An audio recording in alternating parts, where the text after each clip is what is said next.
প্রিয় লিসেনার্স, এই মুহূর্তে যে স্টোরিটি আমি আপনাদের সাথে শেয়ার করতে যাচ্ছি, ঘটনাটির স্থান আমেরিকার নিউ ইয়র্ক শহরের রনকনকমা। এই রনকনকমাতে একটি জায়গা রয়েছে, সেই জায়গাটির নাম হচ্ছে হানিসাকল পন্ড। একটি পুকুরের নামে বিশাল একটি পার্কের নামকরণ করা হয়েছে। ঘটনাটি যার সাথে ঘটেছে সে আমার খুব কাছের একজন বন্ধু। আমরা একসাথে বিশ্ববিদ্যালয়ে লেখাপড়া করেছি। যার পৈতৃক নিবাস বাংলাদেশের সিলেটে। ওর নাম হচ্ছে রোহান শাহ, যার ভিডিও ইতোমধ্যে আপনারা দেখেছেন, এবং হানিসাকল পন্ডের ভিডিওটাও রোহান শাহ সেখানে গিয়ে আশেপাশের ভিউগুলো আমাদেরকে দেখানোর চেষ্টা করেছে, এবং সেই জায়গাটি সম্পর্কে আপনারা পরিচিত হয়েছেন। এবং ও যে ঘটনাটি শেয়ার করার কথা বলেছিল, এখন সেই ঘটনাটি আমি আপনাদের সাথে বলতে যাচ্ছি। তো কথা না বাড়িয়ে সরাসরি ঘটনাতে চলে যাচ্ছি। রোহান 2020 সালের ফেব্রুয়ারির মাঝামাঝির দিকে আমেরিকাতে পাড়ি জমায়। ওর পরিবার, মা বাবা ভাই বোন সবাই আমেরিকাতে থাকে। ও আমেরিকাতে চলে যায়, কারণ তখন অল্প কিছু ফ্লাইট আমেরিকাতে চলাচল করছিল। আমেরিকাতে যাওয়ার পর সে কিন্তু তখন আমেরিকার লকডাউনের মধ্যে পড়ে যায়, কারণ তখন আমেরিকাতে করোনার একটা পিক টাইম চলছিল। এই জন্য শুরুর দিকে সে বাসা থেকে বের হয় না। এক সময় বাসা থেকে সে বের হয়, তার বাসা থেকে হাঁটতে হাঁটতে ওয়াকিং ডিস্টেন্স 7 থেকে 8 মিনিট। সে ওখান থেকে এতটুকু দূরত্বে একটি পার্কের সন্ধান পায়। সে পার্কের নাম হানিসাকল পন্ড। যেহেতু করোনার সময় সাধারণ মানুষের আনাগোনা খুব কম ছিল, এই জন্য সে যখন পার্কে যায়, পার্কে যাওয়ার পর সে মানুষের উপস্থিতি খুবই কম পেয়েছে।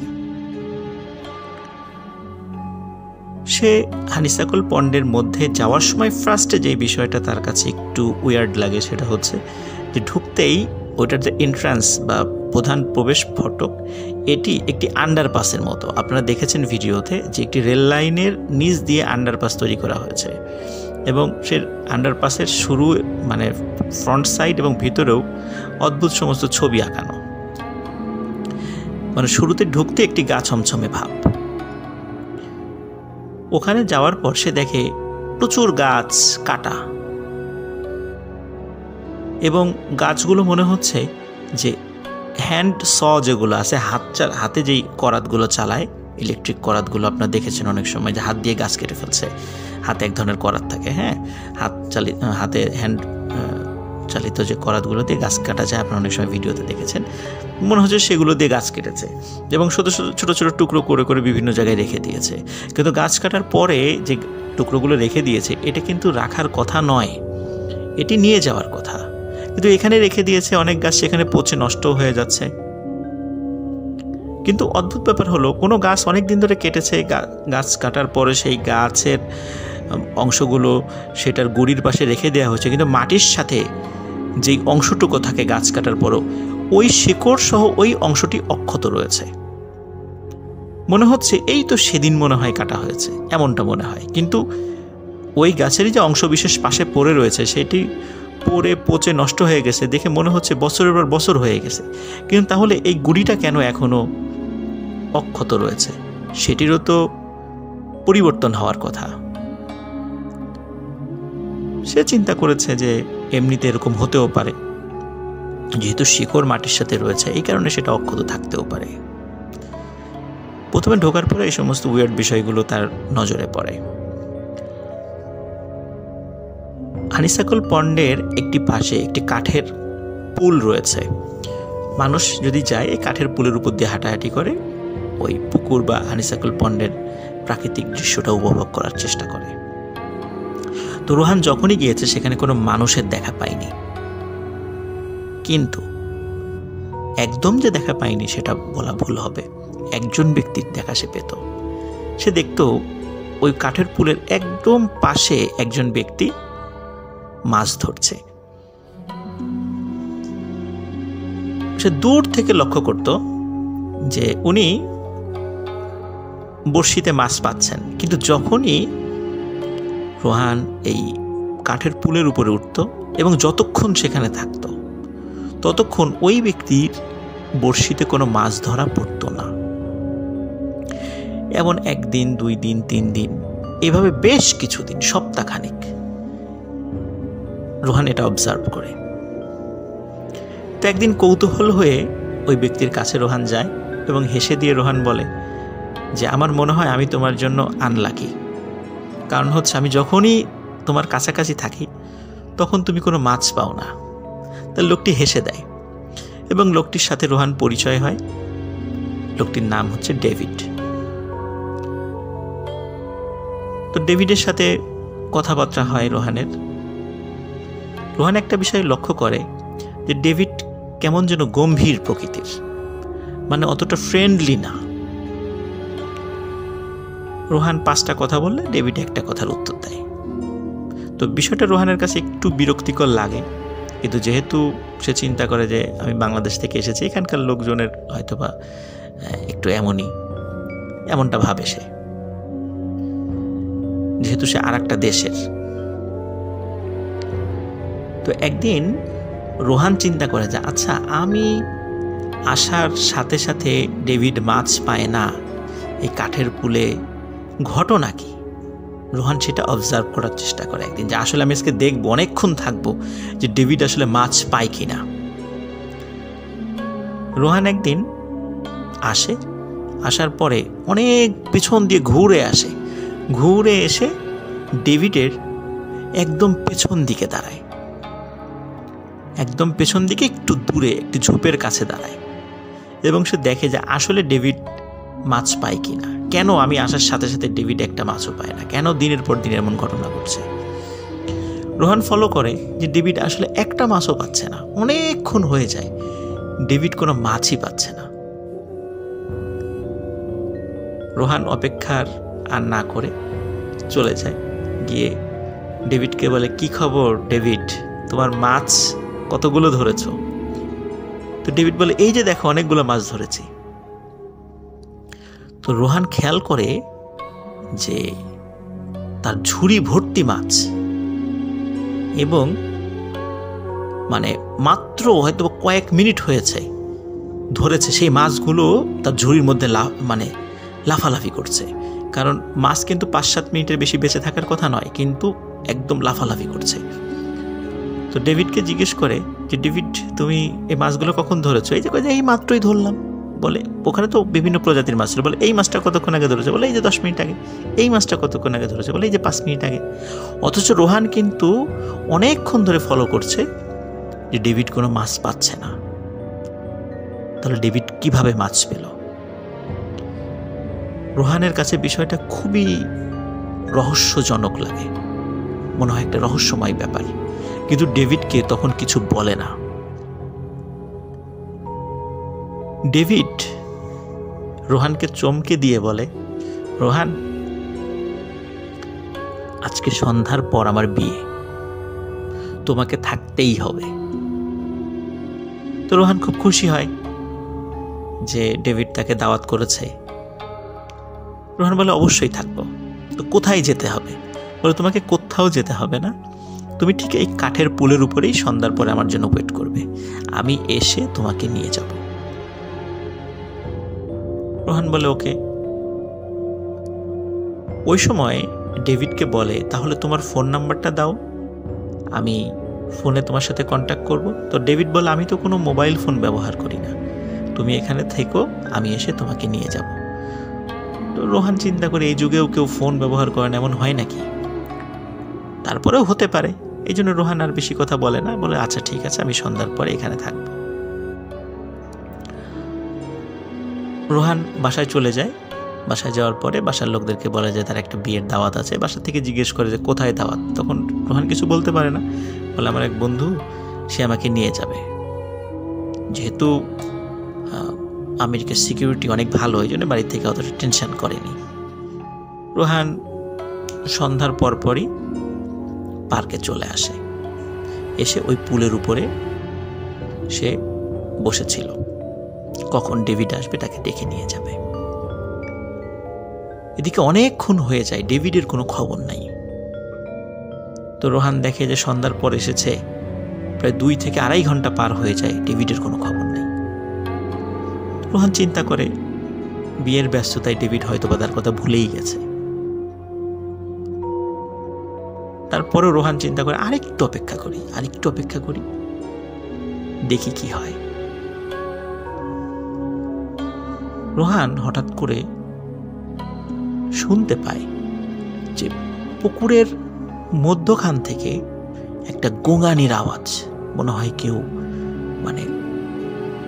খুব কষ্ট, খুব অনেক হয় না যে অনেক যন্ত্রণা পাচ্ছে, যন্ত্রণায় মানুষ কাতরাচ্ছে, এমন গলা দিয়ে শব্দ বের হয়, মনে হচ্ছে এমন খুব যন্ত্রণা পাচ্ছে একজন মানুষ, এমন শব্দ করছে। এবং মাঝে মাঝে এই পার্কের মধ্যে থেকে সে নেকড়ের ডাক শুনতে পাচ্ছে। এই পার্কে কিন্তু কোনোভাবেই নেকড়ে থাকার কথা নয়, কারণ এটা যদি ওইভাবে বন্যপ্রাণী থাকতো তাহলে কিন্তু কোনো মানুষের এন্ট্রান্স এখানে দিত না। রোহান আস্তে আস্তে ভয় পেতে থাকে এবং যখন চিন্তা করে যে এখন আমাকে দৌড় দিতে হবে, খুব ভয় পাচ্ছিল। মনে হচ্ছে যে আস্তে আস্তে নেকড়ের ডাকগুলো তার কাছে চলে আসছে এবং সেই গোঙানির আওয়াজটাও আস্তে আস্তে আস্তে আস্তে রোহানের কাছে আসতে থাকে। তখন রোহান সিদ্ধান্ত নেয় সে এখন দৌড় দেবে। যখনই সে দৌড় দিতে যাবে হঠাৎ দেখে যে কাঠের পুলের একটা পাশ থেকে লম্বা আলখেল্লা পরা একজন মানুষ হেঁটে আসছে। তো রোহান একটু সাহস পায় যে হয়তো একজন মানুষ এখানে আসছে, কিন্তু এরপরে চিন্তা করে এত সন্ধ্যার সময় এখন কে আসবে। রোহান ভাবে আসতেও পারে কেউ। যতই কাছে আসছে রোহানের মনে হচ্ছে আরে এটা তো ডেভিড মনে হচ্ছে, সত্যি ডেভিড। কিন্তু এ কি, ডেভিডের পরনে এটা কি? কালো রঙের একটা আলখেল্লা পরা। রোহান খুব অবাক হয়। রোহান ডেভিডকে বলে, ডেভিড তুমি কালো রঙের আলখেল্লা পরেছো কেন? বিয়েতে কি কেউ কালো রঙের আলখেল্লা পরে? ডেভিড গম্ভীর শব্দে জানায়, এটি আমাদের পারিবারিক ঐতিহ্য, আমরা কালো রঙের আলখেল্লা পরেই বিভিন্ন প্রোগ্রামে অ্যাটেন্ড করি। লিসেনের একটা বিষয় বলে নেওয়া ভালো যে আমরা যারা খ্রিস্টিয়ানদের বিবাহ বা অন্ত্যেষ্টিক্রিয়ার অনুষ্ঠান দেখেছি, আমরা দেখেছি যে পাদ্রির চার্চ থেকে শুরু করে যারা এই অনুষ্ঠানে যুক্ত হয় অন্ত্যেষ্টিক্রিয়াতে শেষকৃত্য অনুষ্ঠানে কালো রঙের ড্রেস পরে, আর উৎসবের অনুষ্ঠানগুলোতে সাদা রঙের আলখেল্লা পরে গির্জার যে পুরোহিত যারা আছেন, এবং অন্যান্যরাও ইচ্ছামতো ড্রেস পরে আসার চেষ্টা করে, স্পেশালি সাদা রঙের ড্রেস। তো অনুষ্ঠানে এরকম গির্জার পুরোহিতের মতো কালো রঙের আলখেল্লা পরা দেখে রোহানের মনে একটু সন্দেহ জাগে। কিন্তু সে চিন্তা করে যে আমেরিকাতে বহু দেশের মানুষ আছে, অনেক কালচারের মানুষ আছে, হয়তো বা হতেও পারে এমন কিছু। তো রোহান বলে ঠিক আছে চলো যাই। কোথায় যেতে হবে? বলে যে এইখানেই আমার বিয়ে। রোহান অবাক হয়, এইখানে বিয়ে মানে এখানে বিয়ের জায়গা কোথায়? বলে চলো আমার সাথে, আমি নিয়ে যাচ্ছি। তো রোহান মনে করেছে হয়তো বা এইখানে বলতে বুঝিয়েছে যে এই পার্কের পাশেই কোনো কমিউনিটি সেন্টার বা কোনো বাসায় বিয়ের অনুষ্ঠান হবে, বা এই পার্কের পাশেই কোনো চার্চ রয়েছে, মানে গির্জা রয়েছে, সেখানে বিয়ের অনুষ্ঠান হবে। রোহান ডেভিডের পেছন পেছন হাঁটতে থাকে। রোহান পেছন থেকে ডেভিডকে বিভিন্ন কথা বলতে থাকে। ডেভিড শুধু ইয়েস নো এরকম খালি উত্তর দিতে থাকে, এবং রোহান খেয়াল করে যে কোনোভাবেই সে ডেভিডের সাথে হেঁটে পেরে উঠছে না। স্বাভাবিকভাবে আমরা জানি, এরকম গল্প অনেক সময় শুনেছি যে প্যারানর্মাল কোনো বিষয়ের সাথে হেঁটে পারা যায় না, যতই জোরে হাঁটি না কেন তার পিছনে থাকতে হয়। কিন্তু ওই সময় আসলে রোহানের এই সেন্সগুলো কোনো কিছু কাজ করছিল না। রোহান ডেভিডের পিছনে হাঁটতে থাকে। কিছুক্ষণ হাঁটার পরেই সামনে একটি ছোট্ট ডোবার মতো পড়ে। তখন ডেভিড করে কি ডোবার মধ্যে নেমে যায়। তখন রোহান বলে, আরে ডেভিড তুমি কি করো? তুমি এই ড্রেস পরে কেন এই ডোবার মধ্যে নেমে যাচ্ছ? এগুলো ভিজে যাবে তো, আর ডোবার মধ্যে কেন নামছো? তখন ডেভিড বলে, রোহান আসো আমার সাথে আসো। বলে কোথায় যাব? বলে আসো আমার সাথে আসো। রোহান খেয়াল করে ডেভিড আস্তে আস্তে আস্তে আস্তে ওই ডোবার পানিতে ডুবে যাচ্ছে এবং রোহানকে ডাকতে থাকে।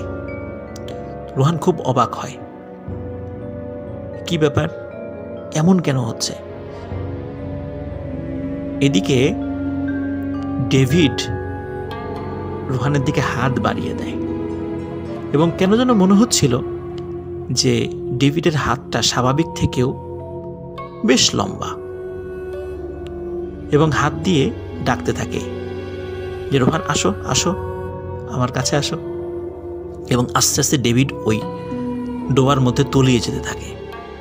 তখন রোহান বুঝতে পারে সামথিং ইজ রং, এটা স্বাভাবিক নয়। তখন রোহান উল্টো দিকে ঘুরে ঊর্ধ্বশ্বাসে দৌড় দেয়। দৌড় দিতে গিয়ে রোহান হঠাৎ একটা জিনিস আবিষ্কার করে যে রোহানের সামনে থেকে ট্রেন আসছে। রোহান বলে সে চিন্তা করে যে আমি মনে হয় ট্রেনের লাইনের উপরে চলে এসেছি, এখনই দুর্ঘটনা ঘটবে। তো রোহান কিং কর্তব্য বিমূঢ় হয়ে পড়ে যে এখন আর বাঁচার কোনো আশা নেই, আমি ট্রেনের সামনে চলে এসেছি, আর ডানে বায়ে সরতে পারবো না। কিন্তু রোহানের একটাবারের জন্য মাথায় আসে নাই যে ট্রেন লাইনটা কিন্তু অনেক দূরে, সে এইখানে ট্রেন কোথা থেকে দেখবে? ট্রেন লাইনটা আরও পাশে, অনেক দূরে বলতে আরও পাশে, পার্কের একদম ভেতরে কিন্তু ট্রেনের লাইন না, কিন্তু রোহান কিন্তু তখন পার্কের মধ্যে অবস্থান করছে। ট্রেন লাইনটা কিন্তু ইতোমধ্যে আপনারা দেখেছেন রিসেন্টের ভিডিওতে। তো রোহান দেখে ট্রেন আসছে, ট্রেনের আলো তার মুখে পড়ছে। তো প্রচণ্ড আলোর ঝলকানিতে রোহান সেন্সলেস হয়ে পড়ে। রোহান জানে না কতক্ষণ সে সেন্সলেস হয়েছিল। যখন সেন্স ফেরে তখন রোহান দেখে যে এই পার্কের মধ্যে অসংখ্য মানুষ,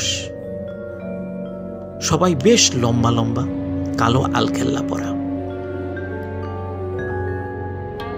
রোহান বেশ ভয় পায় এবং একজন ব্যক্তিকে একটু সাহস করে ডাক দেয় যে ভাই, বের হওয়ার রাস্তাটা কোন দিকে?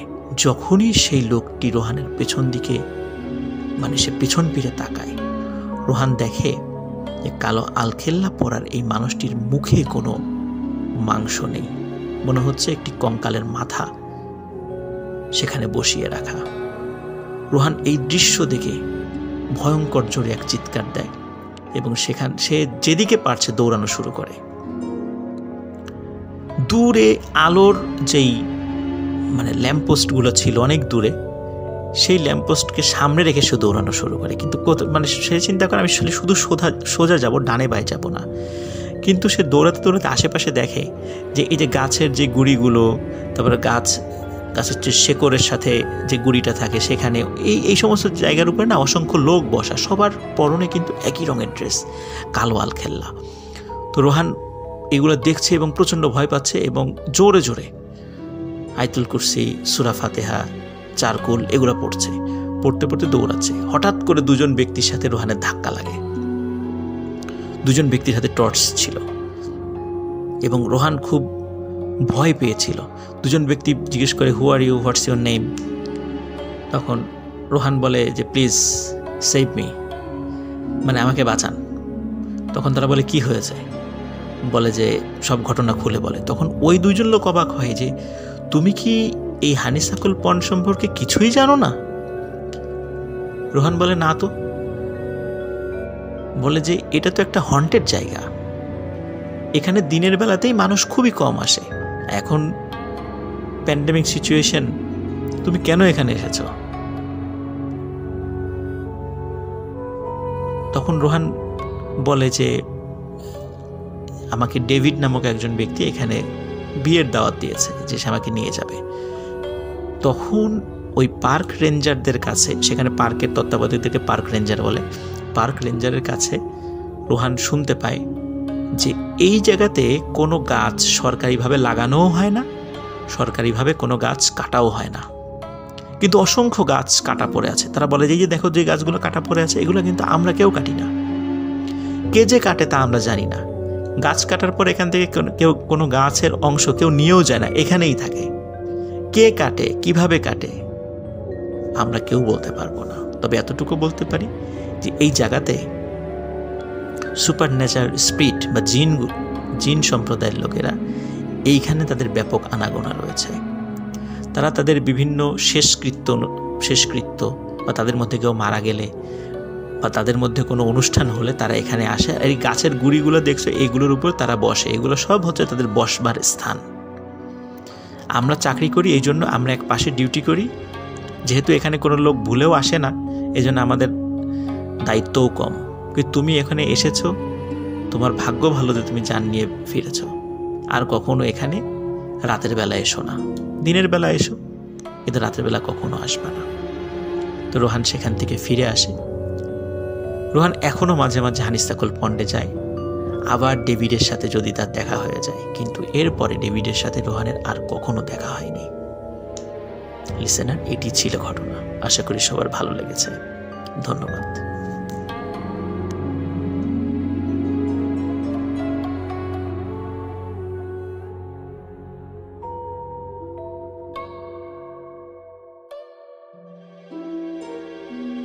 আসসালামু আলাইকুম, আমি গোলাম রবি।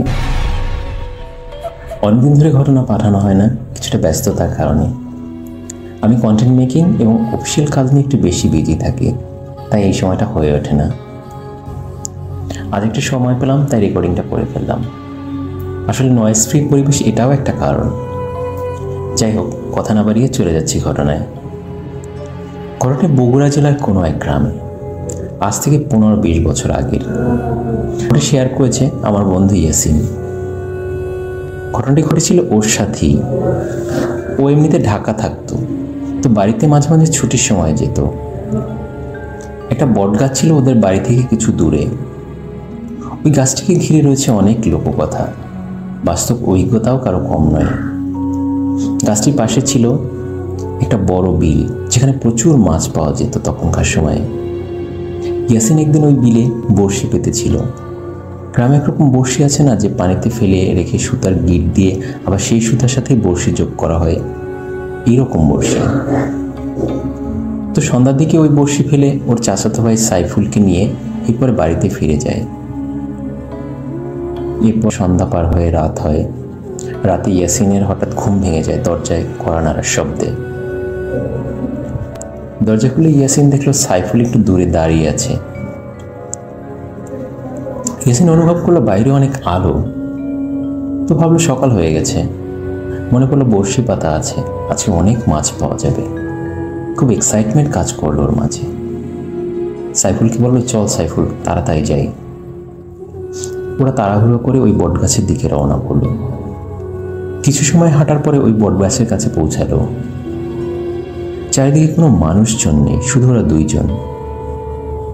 ইয়াসিন মাঝে মধ্যে এটা ওটা প্রশ্ন করে সাইফুলকে, কিন্তু সাইফুল কোনো রেসপন্স করছিল না, শুধু হো হা এই টাইপের অ্যান্সার দিয়ে যাচ্ছিল। তো ওরা বড়শি তুলল। বড়শিতে ভালো মাছও পড়েছিল। ইয়াসিন একটা বিষয়ে বিরক্ত লাগছিল, কারণ সাইফুল ওকে কোনো রকম সাপোর্ট দিচ্ছিল না। তো এক পর্যায়ে রাগ হয়ে ইয়াসিন সাইফুলকে বলে, কিরে তুই হেল্প করছিস না? তুই এরকম তো ছিলি না কোনো সময়, আয় একটু নিচে নাম। কথাগুলো বড়শি তুলতে তুলতে বলল ইয়াসিন। কোনো রেসপন্স নাই। এবার যে বট গাছের নিচে দাঁড়িয়েছিল সেখানে তাকালো, কাউকে দেখতে পেল না। কয়েকবার সাইফুল সাইফুল বলে ডাকলো, কিন্তু কোনো সাড়া নেই। ইয়াসিন ফিল করলো গায়ের কাছ থেকে কেমন যেন একটা ঠান্ডা বাতাস করে গেল। ওর গা কাটা দিয়ে উঠল। ওর আবার সাহস ছিল ভালোই। এবার বাড়ির উদ্দেশ্যে রওনা করলো, কারণ সবকিছু কেমন অস্বাভাবিক লাগতেছে। যত বাড়ির কাছাকাছি আগাচ্ছিল ততই আলো কমে আসতেছে। ঘরের দরজায় কড়া নাড়ছিল ইয়াসিন, কিন্তু কেউ খুলছে না। এবার একটু জোরে ডাকতেছিল মা মা করে, আর কড়া নাড়তেছিল। মা দরজা খুলল চোখ মুছতে মুছতে। মায়ের হাতে কুপি। মা, তুমি দিনের বেলা কুপি নিয়ে আসছো কেন? আর দরজা খুলতে এত কেন সময় লাগে তোমার? ইয়াসিনের মুখের দিকে ফ্যাল ফ্যাল করে তাকিয়েছে। কি হয়েছে তোর বাবা? এত রাতে কই গিয়েছিলি? কি বলো পাগলের মতো? রাত কই দেখলা? আমি ওই রাস্তার কাছে যে বট গাছ আছে ওইখানে বড়শি পেতেছিলাম, মাছ তুলতে গিয়েছিলাম। তুই একটু পিছনে তাকাতো বাবা। বাবা তুই ঠিক আছিস তো? ইয়াসিনের মাথায় বাজ পড়ল। এসব কি বলছো মা? চারিদিকে অন্ধকার, এখন রাত। তাড়াহুড়ো করে ঘরের মধ্যে ঢুকল ইয়াসিন আর দ্রুত দরজা বন্ধ করে দিল। ইয়াসিন দেয়াল ঘড়ির দিকে তাকালো। 2টা। মা, এটা কি রাত 2টা? মা হাসূচক সম্মতি দিল। ওর মনে হলো যেন ঘুরে পড়ে যায়। এত কিছু করে বাইরে থেকে আসছে, কত দূরে গিয়েছিল, কোনো আলো ছাড়া। অথচ বাইরে এখন ঘুটঘুটে অন্ধকার। আর তখন ওর কাছে মনে হচ্ছিল কোনো আলোর সমস্যা নেই, সব কিছু ঠিক আছে। মাছের ঝুড়িটা কি করছে তার কোনো হুঁশ নেই। মা, আমাকে ধরো, আমি বিছানায় যাব। মা ওকে বিছানা পর্যন্ত নিয়ে যায়, মাথায় বালিশ দিয়ে দেয়। প্রচণ্ড জ্বর আসে, সাথে সাথে শরীর কাঁপতে থাকে। ও মাকে জিজ্ঞেস করে, মা আমি যে বের হয়েছি তুমি দেখোনি? আমার সাথে সাইফুলও গিয়েছিল, ও কোথায় চলে গেছে জানি না। কিন্তু কেমন যেন মা আমার প্রশ্নের রেসপন্স করছিল না। মা ওকে চুপ করে ঘুমিয়ে যাওয়ার জন্য বলে ঘুমা, সকালে দেখা যাবে। ওর মায়েরও প্রচণ্ড ভয় করতে থাকে, কারণ সে জানে ইয়াসিনের দাদার ঘটনা। প্রায় 30-40 বছর আগে ওর দাদা গিয়েছিল ওই বটগাছের ওখানে কেউ দিনে বা রাতে গেলে কোনো সমস্যা হয় না, কিন্তু কেউ যদি গাছের ডাল ভাঙে তাহলেই সর্বনাশ। যেটা হয়েছিল ইয়াসিনের দাদার এভাবে ডাল ভাঙার পরে জ্বর আসে, উনি 2 দিন পরে মারা যান। তাই ওনার ভয় একটু বেশিই করতেছিল। বারবার বলছিল, বাবা ঘুমা, সকাল হোক তোকে ডাক্তারের কাছে নিয়ে যাব। সকাল হয়, ওর জ্বর কমে আসে, কিন্তু অস্থিরতা কাটাতে 2 দিনের মতো সময় লাগে। সকালে সাইফুলকে খোঁজা হয় ওদের বাসায় বলে ও বাইরে কোথায় গিয়েছে, ফিরতে সন্ধ্যা হবে। মা জিজ্ঞেস করলো, সাইফুল কি রাতে ইয়াসিনের সাথে গিয়েছিল? সাইফুলের মা বললেন, ও তো সামনে ঘুমায়, ঠিক জানি না, তবে মনে হয় না। যদি বের হতো তাহলে তো শব্দ পেতাম। সাইফুল ফিরতে ফিরতে রাত 8টার মতো বেজে যায়। সাইফুলের মা ইয়াসিনের মা যে খুঁজেছিল সেটা ওকে জানায়। ও তখন ইয়াসিনের বাসায় আসে। মা জানতে চাইল ও কই গিয়েছিল, একসাথে গেল, কিন্তু ওকে রেখে কেন চলে আসলো? সাইফুলের তো মাথায় কাজ করছে না। কি বলছেন চাচি? আমি ওর সাথে যাব আর ওকে ফেলে আসবো, এটা কোনো কথা? আমি তো রাতে কোথাও যাইনি, আমাকে তো ডাকার কথা ছিল সকালে, কিন্তু ডাকিনি। আমি একটু রাগও হয়েছিলাম। তো মাছ পেয়েছিলি? জিজ্ঞেস করলো ইয়াসিনকে। এরপর সব খুলে বলে ওকে। ও তো শুনে ভয়ে একাকার। আমি রাতে বের হইনি আর ইয়াসিনকেও ডাকিনি, কিন্তু এটা কি করে সম্ভব? আর রাতে বের হোক, তাও আবার আলো ছাড়া, পূর্ণিমা হতো না। এরকম অমাবস্যা টাইপের অন্ধকারে তো আলো ছাড়া বের হওয়া সম্ভবই না। ইয়াসিনের দাদার মতো আরও একজন লোক মারা যায় ওই গাছের ডাল ভাঙার কারণে। কোনো এক সময় ওই গাছের ছবি আপনাদেরকে শেয়ার করবে। গাছটার বয়স অনেক, 200 বছরের বেশি হবে। ওখানে মারা যাওয়ার ঘটনা কম থাকলেও ভৌতিক ঘটনা প্রায়ই ঘটে বলে জানা যায়। তো এই ছিল আমার ঘটনা। জানি না আপনাদের কাছে কেমন লেগেছে।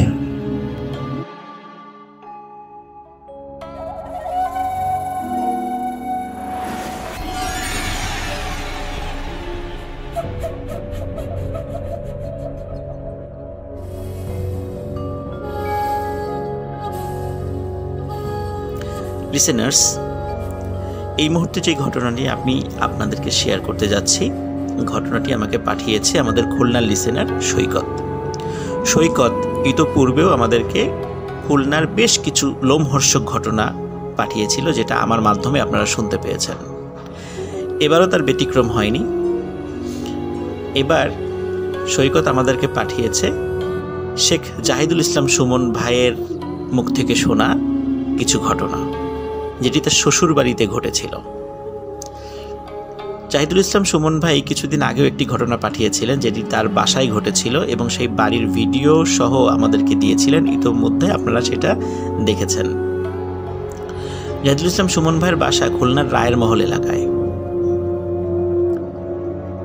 তো কথা না বাড়িয়ে সরাসরি ঘটনাতে চলে যাচ্ছি। ঘটনাটির সময় ছিল 1975 সাল। ঘটনাটি ফার্স্টে যার সাথে ঘটেছিল তিনি শেখ জাহিদুল ইসলাম সুমন ভাইয়ের শ্বশুর। ওনার শ্বশুর পেশায় একজন হোমিওপ্যাথি চিকিৎসক ছিলেন। ওনার চেম্বার ছিল খুলনার বসুরপাড়া নামক একটি জায়গায়, আর ওনার বাসা ছিল মোহাম্মদনগরে। প্রতিদিন রাত 10টা থেকে 10:30টার দিকে উনি চেম্বার বন্ধ করে বাসায় ফিরে আসতেন। বাসায় ফিরে আসার সময় একটি ছোট্ট ব্রিজ পার হতে হতো এটিকে গল্লামারি ব্রিজ বলে। ওই সময়তেই ওর ওই ব্রিজটির বয়স ছিল প্রায় 100 বছর। ব্রিজ কেন্দ্রিক ছোটোখাটো ঘটনা হওয়ার হামেশাই মানুষের সাথে ঘটত, কিন্তু জাহিদুল ইসলাম সুমন ভাইয়ের শ্বশুরের সাথে কখনো ঘটেনি, যার কারণে উনি সেগুলো তেমন কোনো পাত্তা দিতেন না। কোনো একদিন উনি চেম্বার বন্ধ করতে যাবেন, হঠাৎ একটা ইমার্জেন্সি রুগীর খবর আসে। উনি তাড়াহুড়া করে চেম্বারটা খোলা রেখেই সে রুগীর বাড়িতে চলে যান। তো সে রুগীর বাড়িটি বসুরপাড়া থেকে একটু ভেতর দিকে ছিল। তো রুগীর ওষুধপত্র দিয়ে আবার উনি চেম্বারে ফিরে আসেন এবং চেম্বার বন্ধ করতে করতে প্রায় রাত 1টা বেজে যায়। রাস্তায় কেউ ছিল না তখন। ওনার কাছে ছিল একটি সাইকেল, এমনকি টর্চ লাইট, যেটি নিয়ে উনি প্রতিদিন আসা যাওয়া করতেন। তো সেদিনও ওই রাতের বেলা উনি সাইকেল এবং টর্চ লাইট নিয়ে ফিরছিলেন। উনি যখন গল্লামারি ব্রিজের কাছে আসেন এবং ব্রিজের দিকে উনি সাইকেল চালিয়ে উঠতে থাকেন, তখন ওনার হঠাৎ মনে হয় ওনার শরীরটা আস্তে আস্তে অবশ হয়ে যাচ্ছে, উনি আর সাইকেল চালাতে পারছেন না। উনি ভাবেন হয়তোবা যেহেতু সাইকেল নিয়ে উঁচুতে উঠছেন, ওনার শরীরের প্রেশার পড়ছে, শক্তি বেশি লাগছে, এই জন্য এমন মনে হচ্ছে। উনি সাইকেল থেকে নেমে যান এবং সাইকেল ঠেলে আস্তে আস্তে ব্রিজের উপর ওঠেন। ব্রিজের উপর উঠেই উনি হঠাৎ একটি ভয়ঙ্কর দৃশ্য দেখে স্তম্ভিত হয়ে যান। উনি দেখেন ব্রিজের ঠিক অপর পাশে প্রায় 30 থেকে 40 ফুট লম্বা দানবাকৃতির মানুষের মতো কিছু একটি দাঁড়িয়ে আছে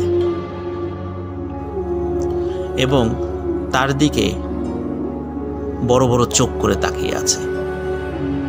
চাঁদের আলো ছিল, যার কারণে সেটা স্পষ্ট বুঝতে পারছিলেন। সুমন ভাইয়ের শ্বশুর ওই জায়গা থেকে পেছন দিকে ঘুরে আবার সাইকেল চালিয়ে চলে আসার চেষ্টা করতে থাকেন, কিন্তু উনি সেটা করতে পারেননি, কারণ ওনার মনে হচ্ছিল ওনার সমস্ত শরীর অবশ হয়ে গেছে এবং উনি একদম স্টিল দাঁড়িয়েছিলেন সেখানে, কোনোভাবেই এক চুল পরিমাণ নড়তে পারছিলেন না। ওদিকে ওই ভয়ঙ্কর দানবাকৃতির প্রাণীটি, সে নিজেও কোনো কথা বলছে না সুমন ভাই শ্বশুরের সাথে, সে ওখান থেকে সরছেও না, নড়ছেও না, শুধু সুমন ভাই শ্বশুরের দিকে তাকিয়ে আছে। বেশ খানিকক্ষণ পর সুমন ভাই শ্বশুর সেন্সলেস হয়ে যান।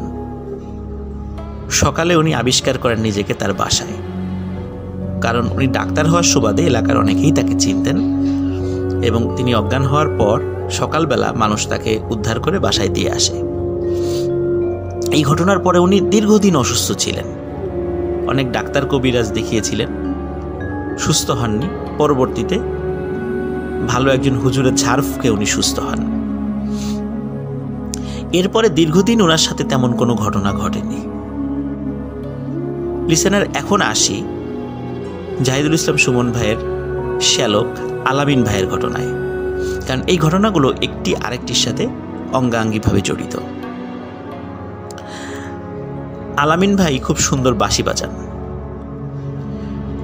উনি বাসা থেকে নির্জন জায়গায় বসে বাঁশি বাজাতে পছন্দ করতেন। বাসায় উনি তেমন বাঁশি বাজানোর চেষ্টা করতেন না। রাতের বেলা খাওয়া দাওয়ার পরে উনি নির্জন স্থানে চলে যেতেন এবং ওনার প্রিয় একটি জায়গা ছিল আন্দিরঘাট নামক একটি জায়গায়, যেটি বয়রা এবং রায়ের মহলের মাঝামাঝিতে অবস্থিত। আন্দিরঘাটের পাশেই একটি ছোট পুকুরের মতো আছে এবং পুকুরের ওই পাশেই রয়েছে শ্মশান। ওই জায়গাটা নিরিবিলি হওয়ার কারণে আলামিন ভাই উনি সেখানেই বাঁশি বাজাতে পছন্দ করতেন। ঘটনাটি যখন ঘটে সেটা হচ্ছিল 2005 সালের দিকে। উনি রাতের বেলা বসে বসে বাঁশি বাজাচ্ছিলেন, কিন্তু আসলে ওনার খেয়াল ছিল না ওই দিন ছিল অমাবস্যা। উনি নিজের মনে বাঁশি বাজাচ্ছিলেন। হঠাৎ উনি পানির মধ্যে এক ধরনের খলখল আওয়াজ ওনার কানে ভেসে আসে। উনি ভালো করে লক্ষ্য করেন এবং শুনতে পান যে পানির মধ্যে কিছু একটা নড়ছে এবং সেটি মাছ না, অন্য কিছু, এবং নাকি সুরে হেসে ওঠে। তো সুমন ভাই প্রথমে চিন্তা করে এটা হয়তো বা তার শুনতে ভুল হচ্ছে, কিন্তু পরে ভালো করে খেয়াল করেন না, আসলেই এটি হাসির শব্দ, নাকি সুরে হাসছে। আলামিন ভাই উনি চিন্তা করেন যে এটা কি হতে পারে, কারণ উনি ছিলেন খুব সাহসী। আমি সরি, একটু আগে সুমন ভাই বলে ফেলেছি, আসলে আলামিন ভাই হবে। তো আলামিন ভাই খুব সাহসী ছিলেন। উনি বিভিন্ন জায়গায় রাতের বেলা একা একা বসে বাঁশি বাজাতেন, একা একা চলাফেরা করতেন, কখনো ওনার ভয় লাগে না। কিন্তু ওই দিন ওনার সমস্ত শরীরে একটু ঝাঁকুনি দেয়। ঝাঁকুনি দেওয়ার পরে ওনার শরীরে খুব ঠান্ডা অনুভূত হতে থাকে। উনি সেই দিন খুব ভয় পেয়েছিলেন। উনি আর সেখানে দেরি করেন না, উনি দ্রুত বাঁশি বাজানো বন্ধ করে বাসার দিকে ফিরে আসতে থাকেন। উনি যখন হেঁটে আসছিলেন আন্দিরঘাট থেকে, তখন ওনার মনে হচ্ছিল ওনার পেছনে কেউ একজন হেঁটে হেঁটে আসছে, কিন্তু উনি যখনই পেছন দিকে তাকান উনি কাউকে দেখতে পান না। এরকম একাধিকবার যখন মনে হচ্ছে যে পেছনে কেউ আসছে, কিন্তু তাকালে উনি কাউকে দেখতে পাননি। উনি বাড়িতে চলে আসেন। বাড়িতে আসার পরেও যখন উনি বাড়িতে ঢোকেন, ওনার মন স্পষ্ট উনি বুঝতে পারেন যে কিছু একটা জিনিস ওনার সাথে হেঁটে হেঁটে এসে ওনার বাড়িতেও ঢুকে পড়ে। উনি দ্রুত গোসল করে শুয়ে পড়েন। এরপরে কিছুদিন তেমন কোনো সমস্যা হয়নি। এই ঘটনার মাসখানেক পরে একটি ঘটনা ঘটে। সেটি আলামিন ভাইয়ের বাবা মানে জাহিদুল ইসলাম সুমন ভাইয়ের শ্বশুরের সাথে। উনি তাহাজ্জুদের নামাজ পড়তেন। তাহাজ্জুদের নামাজ পড়ার জন্য একদিন ওঠেন। ওঠার পর উনি যখন কলপারে যাবেন অজু করার জন্য, তো ওনার রুমের থেকে একটু পাশেই ছিল ওনার শাশুড়ির ঘর, মানে সুমন ভাইয়ের নানি শাশুড়ির ঘর আর কি। ঘরের মধ্যে ডিম লাইট জ্বলছিল। তো হঠাৎ মনে হয় যে ওনার শাশুড়ির খাটের পাশে বসে কেউ একজন ওনার শরীরে হাত বুলাচ্ছে। তো উনি চিন্তা করেন কে এটা। তো উনি আস্তে আস্তে ওই ঘরের জানালার দিকে এগিয়ে যান। এগিয়ে যাওয়ার পর উনি বলেন যে কে। তখন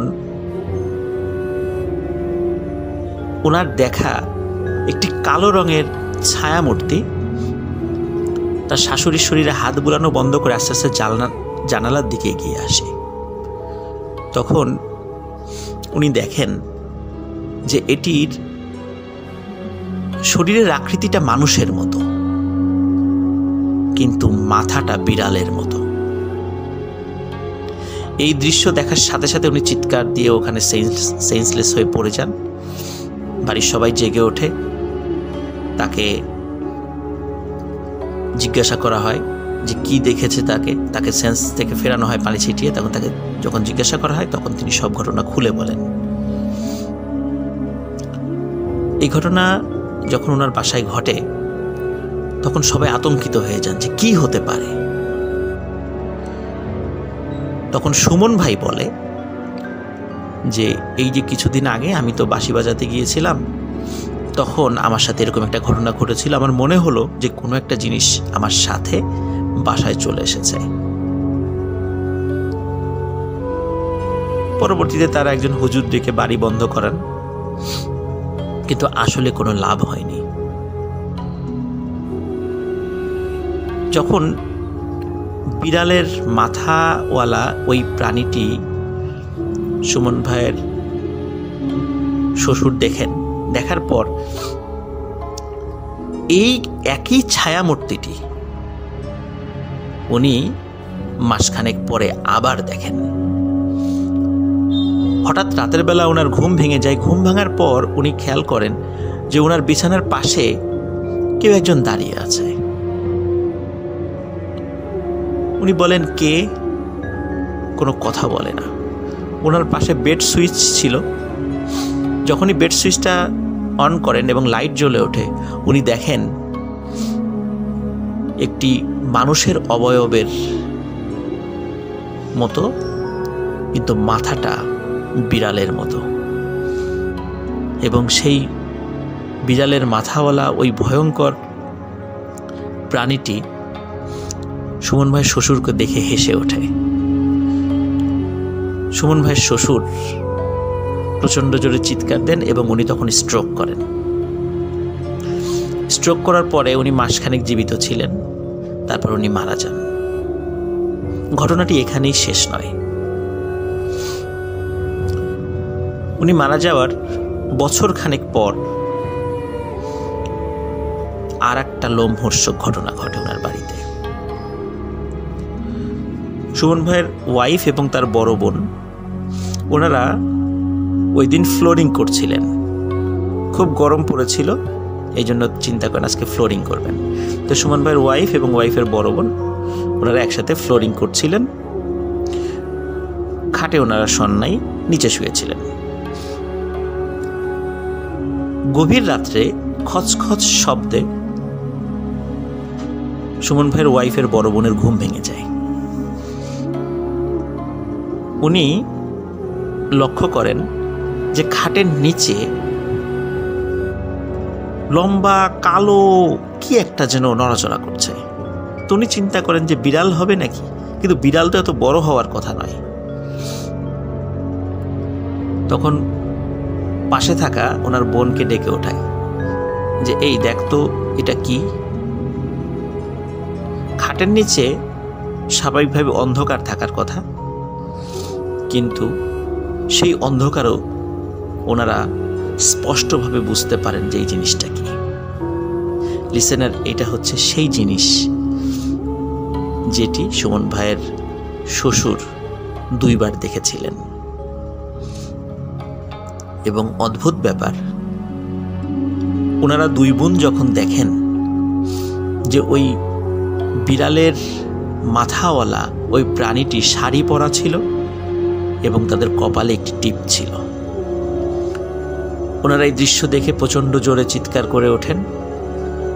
আশেপাশের রুম থেকে লোক চলে আসে, আসার পরে বলে কি হয়েছে, তখন ঘটনাটা খুলে বলেন। এরপর একজন হুজুরকে নিয়ে আসা হয় যে আসলে এরকম বারবার কেন ঘটছে আমাদের পরিবারে। তখন হুজুর বলেন যে 1975 সালে যখন আলামিন ভাইয়ের বাবা মানে শেখ জাহিদুল ইসলাম সুমন ভাইয়ের শ্বশুর যখন ওই গোল্লামারি ব্রিজের কাছে ওই ভয়ঙ্কর মূর্তিটি দেখেছিলেন, ওই মূর্তিটাই ওনার সাথে পরবর্তীতে ওনার বাড়িতে চলে আসে। আসার পর তেমন কোনো ক্ষতি সে করেনি, কিন্তু 2005 সালের দিকে আলামিন ভাই যখন শ্মশানে বাঁশি বাজাতে যান, শ্মশানের কাছে আন্দিরঘাট নামক জায়গায়, তো সেখান থেকে এই বিড়ালের মাথাওয়ালা মানুষের দেহধারী একটি প্রাণী চলে আসে এবং আসার পরে আগের যেই ভয়ঙ্কর জিনটি ছিল তার সাথে মিলে তারা এখানে স্থায়ীভাবে আসন গেড়েছে, বসবাস শুরু করেছে এবং এই বাড়িতে তারা তাদের রাজত্ব কায়েম করার জন্য এই স্থান মানে এই বাড়ির লোকদেরকে ভয় দেখাচ্ছে। প্রিয় লিসেনার্স,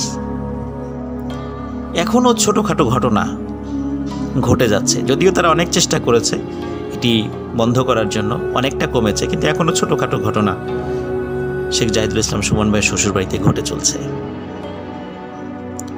এটি ছিল ঘটনা। আশা করি সবার ভালো লেগেছে। ধন্যবাদ।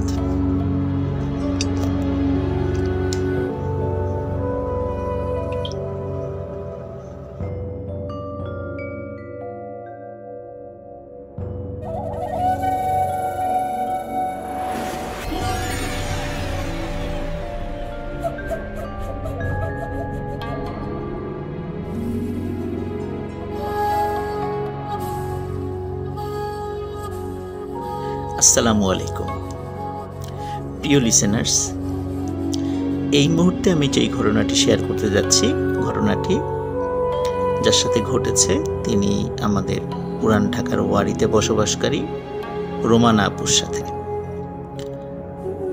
ঘটনাটি যখন ঘটে তখন তিনি বাংলাদেশে ছিলেন না, তখন তিনি ছিলেন আমেরিকাতে। তো আমেরিকাতে ঘটে যাওয়া এই ঘটনাটি আমি এখন আপনাদের সাথে শেয়ার করতে যাচ্ছি। উনি আমাকে যেভাবে বলেছেন আমি ঠিক সেভাবেই বলার চেষ্টা করছি। আমেরিকাতে উনি টানা 1 যুগ বসবাস করেছিলেন, পরবর্তীতে বাংলাদেশে এসেছিলেন, আবার গিয়েছেন।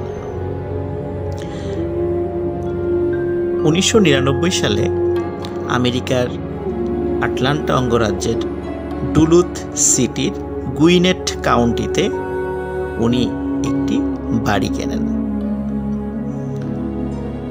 উনি এবং ওনার হাজব্যান্ড বাড়িটার লোকেশন, সৌন্দর্য দেখে অনেক পছন্দ করেন। বাড়িটার সম্পর্কে একটু বর্ণনা না দিলেই নয়। বাড়িটি ছিল একটি টিলার উপরে, চারিদিকে অসংখ্য সুন্দর সুন্দর গাছ ছিল। আরো মজার বিষয় হলো, পাহাড়ি বেশ কিছু হরিণ জাতীয় প্রাণী প্রায়ই বাড়ির সামনে দিয়ে হাঁটাহাঁটি করত, যার কারণে এই বাড়িটি ছিল অসাধারণ রকমের সুন্দর। ওনারা যখন বাড়িটি কেনার সময় জানতে পারেন বাড়িটিতে একটা চাইনিজ ফ্যামিলি বসবাস করত। তারা বাড়িটি ছেড়ে দিয়ে চলে যান। তারা কেন চলে যান সে সম্পর্কে যখন তথ্য নেন, জানতে পারে তাদের বদলিজনিত কারণে তারা এই এলাকা ছেড়ে চলে যাচ্ছেন। তাই এই বিষয় নিয়ে আসলে তাদের কোনো কৌতূহল আর সৃষ্টি হয়নি। বাড়িতে রোমানা আপুর পরিবার যখন প্রবেশ করে তখন প্রথমেই তাদের কাছে একটু ব্যতিক্রম লাগে। সেটা হচ্ছে, বাড়িতে ঢোকার পরপরই সেই বাড়ির ভেতরকার ইন্টেরিয়র যে কালার এবং অদ্ভুত রকমের এক ধরনের স্মেল পায়, যেটা তারা এই স্মেলটা এবং কালারগুলোর সাথে তারা অতটা পরিচিত ছিল না। যার কারণে স্বাভাবিকভাবেই উনি ওনার হাজব্যান্ডের সাথে পরামর্শ করে ইন্টেরিয়র যে কালার এটা চেঞ্জ করে ফেলেন, যার ফলে আগে এক ধরনের একটা স্মেল বা একটা গন্ধ আসতো সেটাও পরিবর্তিত হয়ে যায়, একদম স্বাভাবিক হয়ে যায়। 1999 সালে ওনারা এই বাড়িটি কেনেন। বাড়িটি কেনার পর একটানা প্রায় 4 বছর কোনো সমস্যা হয়নি, একদম স্বাভাবিক এবং অসাধারণ রকমের সুন্দর বাসা ছিল। উনি, ওনার হাজব্যান্ড এবং ওনার সন্তানরা খুব ভালোভাবেই সেখানে বসবাস করছিলেন। ওনার দ্বিতীয় সন্তান নাম ফারেজ মোহাম্মদ। তার বয়স যখন 1 বছর হয় তখন থেকেই কিছু অদ্ভুত ঘটনা তাদের চোখের সামনে ভেসে ওঠে এবং তারা উপলব্ধি করতে থাকেন। লিসেনার্স, এখন সেই ঘটনাগুলি আমি আপনাদের সামনে উপস্থাপন করতে যাচ্ছি।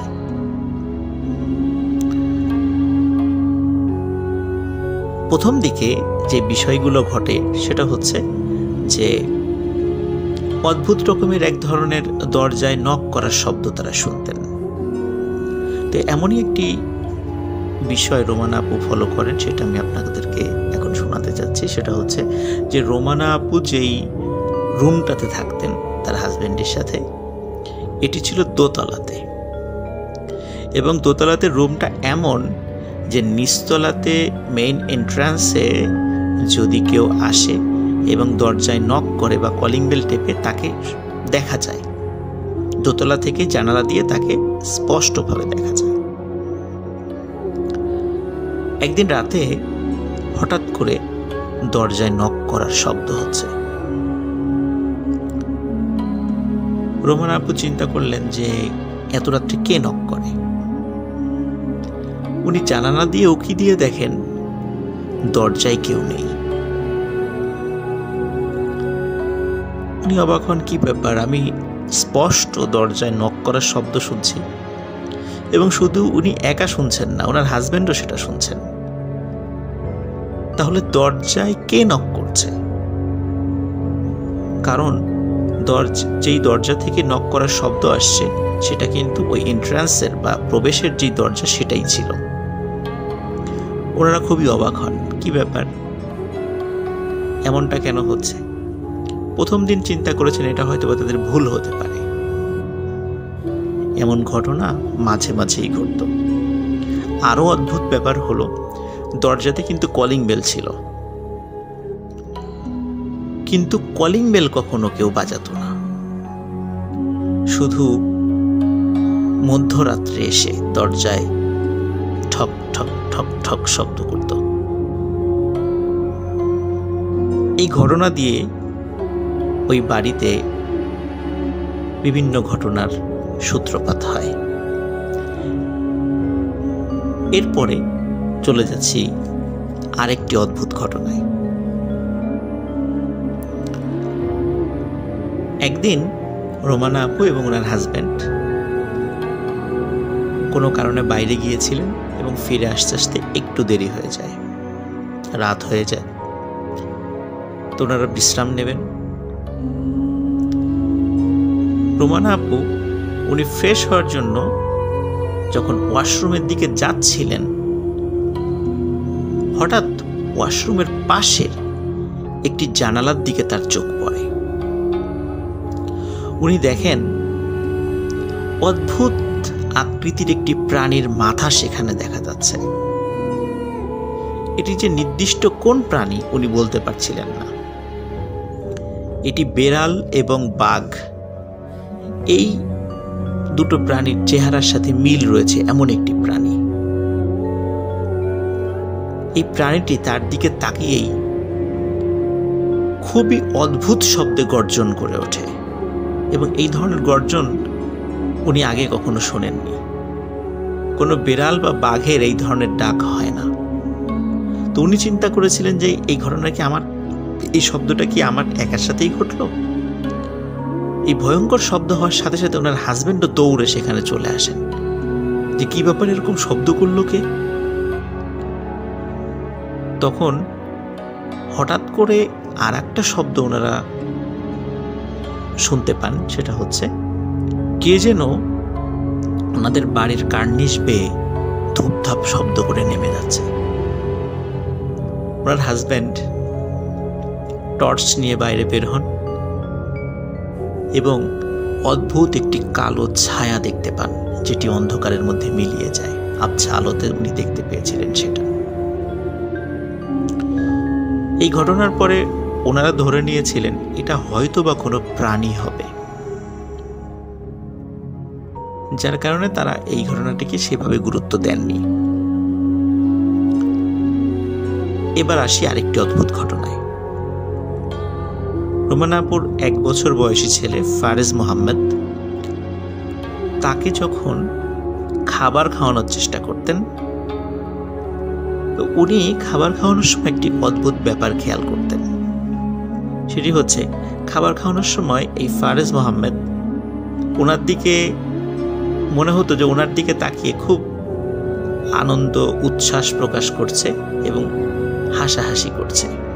কিন্তু রোমানা আপু খুব ভালো করে খেয়াল করে দেখতেন ফারেজ মোহাম্মদ খাওয়ার সময় তার মায়ের দিকে, মানে রোমানা আপুর দিকে আসলে তাকায় না। সে তাকায় রোমানা আপুর পাশে পেছন দিকে। রোমানা আপু লক্ষ্য করেন যে ফারেজ মোহাম্মদ তার পেছনে থাকা কোনো একটি ছায়াকে বা ছায়ামূর্তিকে দেখে সে হাসে, তার সাথে খেলা করে। মনে হচ্ছে যে দূরে তাকে দেখে সে খুব আনন্দ প্রকাশ করছে, খিলখিলিয়ে হাসছে। উনি এটা খুবই অবাক হন যে কি ব্যাপার, আমার দিকে তাকিয়ে হাসছে না, অথচ আমার পেছন দিকে তাকিয়ে হাসছে। উনি কি এটা ঠিক দেখছেন না ভুল দেখছেন? উনি একাধিকবার এই বিষয়টা এক্সপেরিমেন্ট করেছেন, কিন্তু বারবারই মনে হয়েছে যে ওনার ছেলে ফারেজ মোহাম্মদ সে তার পিছন দিকে থাকা কোনো একটি অবয়ব দেখে সে অত্যন্ত খুশি হয় এবং হাসাহাসি করে। একদিন ওনার মেয়ে, মানে রোমান আপুর মেয়ে, তিনি এসে রোমান আপুকে বলছেন যে, মা, তুমি যখন নামাজ পড়ো, নামাজের সময় আমি তোমার পেছনে একজন দাদুকে দাঁড়িয়ে থাকতে দেখি, বড় আলখেল্লা পরা একজন দাদু। রোমানা আপু বিষয়টা একটু সিরিয়াসলি নেন, যে আসলে এখানে কি হচ্ছে, বিষয়টি বোঝার চেষ্টা করেন। উনি এতটুকু বুঝতে পারেন এখানে প্যারানর্মাল কিছু বিষয় তো অবশ্যই হচ্ছে, কিন্তু আসলে একদিকে যেমন ভয়াবহ কিছু বিষয়, আরেকদিকে আশা জাগা নিয়ে কিছু বিষয়। ওনার সবসময় মনে হতো যে কোনো একটি বিষয় ওনারকে ক্ষতি করার চেষ্টা করছে, কিন্তু আর একটি জিনিস সেই ক্ষতি থেকে তাদেরকে বাঁচানোর চেষ্টা করছে। এটি আরো নিশ্চিত হন আরেকটি ঘটনা ঘটার পরে। ওনারা একটি অ্যাকোরিয়ামে মাছ পালতেন। মাছটির নাম রাখেন প্রিমা। এই মাছটি তার ছেলে ফারেজ মোহাম্মদের খুব প্রিয় ছিল। সাধারণত যেই ফিশ বলে মাছটি রাখতেন, কিছুদিন পর পর মাছটি একটি বড় বালতিতে পানির মধ্যে রেখে ফিশ বোলটি পরিষ্কার করতেন। একদিন উনি ওই মাছটির ফিশ বোল পরিষ্কার করার জন্য মাছটিকে একটি বড় বালতির মধ্যে রাখেন এবং ফিশ বোলটি পরিষ্কার করার জন্য কিছু পাউডার দিয়ে ভিজিয়ে রেখে উনি, ওনার হাজবেন্ড এবং ওনার বাচ্চাদেরকে নিয়ে উনি বাজারে যান। চিন্তা করেন যে ফিরে এসে ফিশ বোলটি পরিষ্কার করে মাছটি আবার জায়গায় রাখবেন। বাজার থেকে ফিরে ওনার ঘরে যে এন্ট্রান্স, মানে প্রবেশ দরজা, সেই দরজা দিয়ে ঢুকে প্রথমেই পড়ে হচ্ছে ফর্মাল ডাইনিং। এই ফর্মাল ডাইনিংয়ের পরেই রয়েছে কিচেন, আর এই কিচেনেই উনি এই মাছটি রেখে গিয়েছিলেন। উনি এসে দেখেন কিচেনের ওই বালতির মধ্যে মাছটি নেই। উনি খুব অবাক হন, কী ব্যাপার, এখানে তো কোনো বিড়াল আসার কথা না, কোনো প্রাণী এসে মাছটি খেয়ে যাওয়ার কথা নয়, তাহলে মাছটি কোথায় গেল? মাছটি খোঁজা শুরু করেন, কারণ মাছটি ওনার ছেলে ফারেজ মোহাম্মদের খুবই প্রিয়। উনি মাছটি খুঁজতে খুঁজতে এমন একটি জায়গায় ওই মাছটিকে আবিষ্কার করেন, আসলে কোনোভাবেই মাছটি সেখানে আসার কথা ছিল না। মাছটি ছিল কিচেন থেকেও বেশ দূরে, ব্রেকফাস্ট এরিয়াতে, এবং মাছটি লাফিয়েও এত দূর আসার কথা নয়, এবং মাছটি ছিল মৃত অবস্থায়, কারণ বালতি থেকে সে বের হয়ে এসেছে। কিন্তু এর আগেও অনেকবার একই বালতিতে একই পরিমাণ পানি দিয়ে মাছটিকে রেখে যাওয়া হলেও কখনোই মাছটি ওখান থেকে লাফ দিয়ে বের হয়নি। মাছটির মৃত্যুতে বাড়ির সবাই খুব কষ্ট পান এবং সবার মনে প্রশ্ন হতে থাকে, কে মারল এই মাছটি? উনি চিন্তা করেন যে যাই হোক, হয়তোবা কোনো একটা ঘটনা ঘটেছে, হয়তোবা কোনো কারণে লাফ দিয়ে বের হতেও পারে। এই চিন্তা করতে করতে উনি ওনার ঘরের সিঁড়ি দিয়ে দোতলাতে ওনার বেডরুমে দিকে যাওয়া শুরু করেন, এবং যেহেতু বাজার থেকে এসেছেন উনি চিন্তা করেন আমি একটু ফ্রেশ হই। উনি যখনই সিঁড়ি দিয়ে দোতলার বেডরুমের দিকে গিয়েছেন, হঠাৎ উনি দেখেন ওনার দরজার ঠিক সামনে লম্বা কালো একটি ঘন ছায়া দাঁড়িয়ে আছে, যে ছায়াটি ছিল একটি মানুষের আকৃতির। উনি যখনই ওই দরজার সামনে ছায়ামূর্তিটিকে দেখেছেন, জাস্ট কয়েক সেকেন্ডের জন্য মনে হলো ওই ছায়ামূর্তিটি গভীর দৃষ্টি দিয়ে তার দিকে তাকিয়ে আছে, এবং কয়েক সেকেন্ডের মধ্যে ছায়ামূর্তিটি লাফ দিয়ে জানালা থেকে বের হয়ে যায়। উনি সাথে সাথে নিচে চলে আসেন। নিচে এসে পরিবারের সকলকে এই ঘটনাটি খুলে বলেন, যে ছায়ামূর্তিটি সে দেখেছে। তখন তারা নিশ্চিত হন এই বাড়িতে আসলে ওনারা একা নন, এই বাড়িতে আরো দুজন আছে।